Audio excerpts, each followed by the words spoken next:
হাত ধরে ঝুলে থাকলো। লাল আপু, তুমি আমার হাতটা আরেকটু কষ্ট করে ধরে রাখো, আমি উঠে আসছি।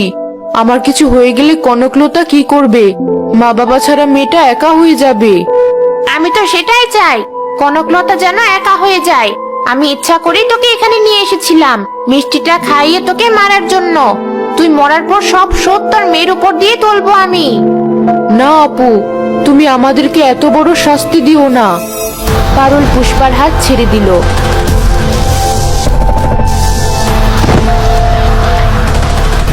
পুষ্পা মারা যাওয়ার পর তার মেয়ে কনকলতা পারুলদের সাথে থাকা শুরু করলো। একদিন পারুল কনকলতাকে বকাঝকা করার পর সে রাগ করে পাহাড়ের চূড়ায় গিয়ে বসলো। একটা নীল পাখি কনকলতাকে বসে থাকতে দেখে বলল, কি হয়েছে কনকলতা আমার, কাঁদছিস কেন? তোর বুঝি অনেক কষ্ট? খালা আজও ছোট একটা কারণে আমার সাথে খারাপ ব্যবহার করেছে, আমার গায়ে হাত তুলেছি। কাঁদিস না মা, এই নে, এই ফলগুলো আমি গাছ থেকে তোর জন্য পেড়ে এনেছি, এগুলো খেলে তোর ভালো লাগবে। তোমাকে ধন্যবাদ, কিন্তু তুমি আমার নাম জানো কিভাবে? আমি তোর মা। আপু সবাইকে বলেছে আমি পাহাড় থেকে পা পিছলে পড়ে গিয়ে মারা গেছি, কিন্তু তার কারণেই আজ আমার এই অবস্থা। সে নিজ হাতে আমাকে হত্যা করেছে। কি বলছো মা তুমি এসব? সত্যি বলছি, আজ থেকে তুই প্রতিদিন এখানে আসিস, আমি তোকে ফল পেড়ে এনে দেব, তোর পেট ভরবে আর আমার মন। ঠিক আছে মা, আমি কাল থেকে প্রতিদিন এখানে তোমার সাথে দেখা করতে আসবো। মা, খেয়াল করেছ কনকলতা প্রতিদিন ওই পাহাড়ের চূড়ায় গিয়ে কার সাথে যেন কথা বলে? বলিস কি? চল তো আজ বিকেলে ওর পিছু নিয়ে দেখি কার সাথে এত কথা বলে ও। মা তুমি কোথায়? আমি তোমার সাথে দেখা করতে এসেছি। এসেছিস? আমি তোর জন্যই অপেক্ষা করছিলাম। এই নে, তোর জন্য এই মিষ্টি ফলগুলো এনেছি, খেয়ে নে। তার মানে কনকলতার মা মরে গিয়ে আবার পাখি হয়ে ফিরে এসেছে, আর কনকলতার সাথে প্রতিদিন দেখাও করছে। আমি এমনটা কিছুতেই হতে দেব না। পিয়াল, তুই ওই পাখিটাকে মারার ব্যবস্থা কর। এখনই করছি মা। পিয়াল তার হাতের গুলতি নিয়ে নীল পাখিকে সই করে ঢিল ছুড়ল, আর পাখিটা আঘাত পেয়ে মাটিতে পড়ে মারা গেল। এই তো মা, তুমি এই পাখিটাকে ধরতে বলেছিলে না? দেখো, আমি তোমার কথা মতো পাখিটাকে মারতে পেরেছি। এত পাখি থাকতে তোমাদের এই পাখিটাকেই মারতে হলো? মা বলেছে তার এই পাখিটাই লাগবে। আর তুই এত ভাব নিচ্ছিস কেন? তোকেও তো ভাগ দেবো আমরা। আমি আগুন ধরানোর ব্যবস্থা করছি, পাখিটাকে পুড়িয়ে খেতে বেশ লাগবে।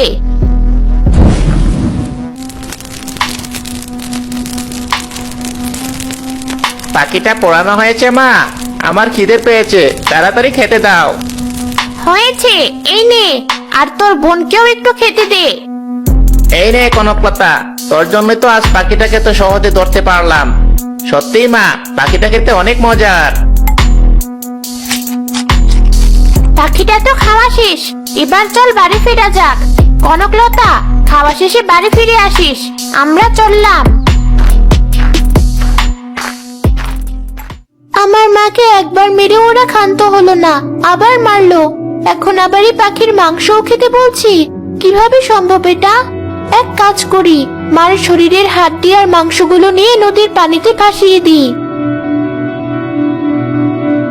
কনকলতা হাড্ডি মাংস নদীর পানিতে ভাসিয়ে দেওয়ার কয়েকদিন পর নদীতে অনেকগুলো শাপলা ফুল ফুটলো।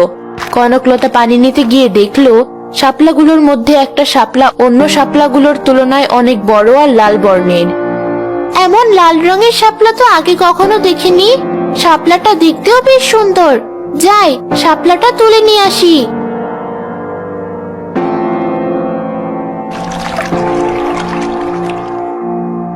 আমাকে তুলিস না কনকলতা, আমি তোর মা। মা, তুমি এখানে? ওরা না তোমাকে মেরে ফেলেছিল? তুই আমার শরীরের অংশগুলো পানিতে ছড়িয়ে দেওয়ার পর আমি আবার শাপলা ফুল হয়ে জন্ম নিয়েছি। এবার আর ওদের কোনো কিছু টের পেতে দেব না আমি। আমরা সারা জীবন এভাবেই কথা বলে যাব। থামো সবাই, লাল শাপলা, এমন লাল শাপলা তো আগে কখনো দেখিনি। সৈন্যরা, তোরা আমার জন্য ওই লাল শাপলাটা তুলে নিয়ে আয়। রানীকে শাপলাটা দিলে বেশ খুশি হবে। এই মেয়ে, তুমি সরো আমাদের সামনে থেকে, আমাদেরকে ওই লাল শাপলাটা তুলে আনতে দাও। কে তোমরা, আর লাল শাপলাটা কেন তুলে নিয়ে যেতে চাইছো? রাজা ঘোড়া দিয়ে যাওয়ার পথে এই শাপলাটা তার নজর পড়েছে, তার আদেশে আমরা শাপলাটা তুলে নিয়ে যেতে এসেছি। আমাদের কাজে বাধা দিলে তোমার গর্দন কাটা যাবে। কিন্তু শাপলাটার ভিতরে আমার মায়ের আত্মা আছে, তোমরা শাপলাটা তুলো না দয়া করে। চিন্তা করিস না কনকলতা, ওরা চাইলেও এত সহজে আমাকে তুলতে পারবে না। এই তো শাপলাটা, এখন এটাকে এক টান দিয়ে তুলে ফেলি। কি হলো তোর? চিৎকার দিলি কেন? আর শাপলাটা না তুলে হাত উঠালি কেন? এত কাটা কেন এ ফুলে? আমার পুরো হাত রক্ত দিয়ে ভরে গেল। তাই তো, একে তাহলে খালি হাতে তোলা যাবে না, তলোয়ার দিয়ে এই শাপলাটার ডাল কেটে ফেলবো আমি।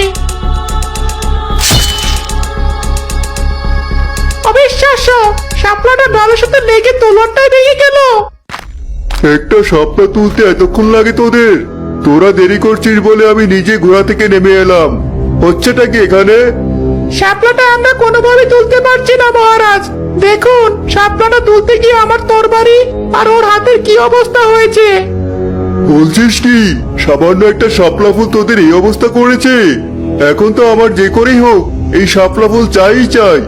রাজ্যে খবর ছড়িয়ে দে, যে আমাকে এই লাল শাপলা তুলে এনে দিতে পারবে তাকে বড় অঙ্কের পুরস্কার দেব আমি। জি মহারাজ, এখনই দিচ্ছি।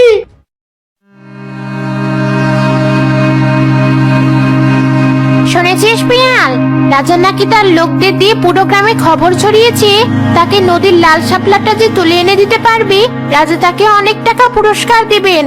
তুইও গিয়ে দেখ না শাপলাটা তুলতে পারিস কিনা। আরে মা, এটা কোনো ব্যাপার হলো? আজই ওই নদীর শাপলা তুলে রাজার পুরস্কারের সব টাকা এনে দেবো আমি।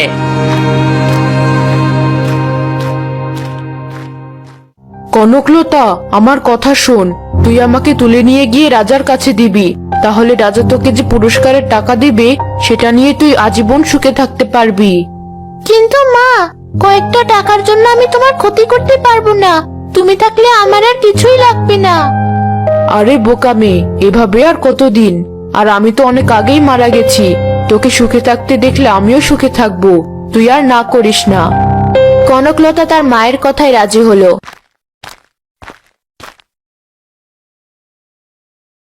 পিয়াল লাল শাপলাটা তুলতে গেলে শাপলা গাছ তাকে পেঁচিয়ে ধরলো।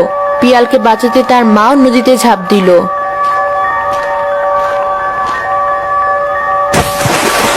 মা, গাছটা তো আমাকে ছেড়ে এখন তোমাকে পেঁচিয়ে ধরেছে। তুমি সরো ওখান থেকে।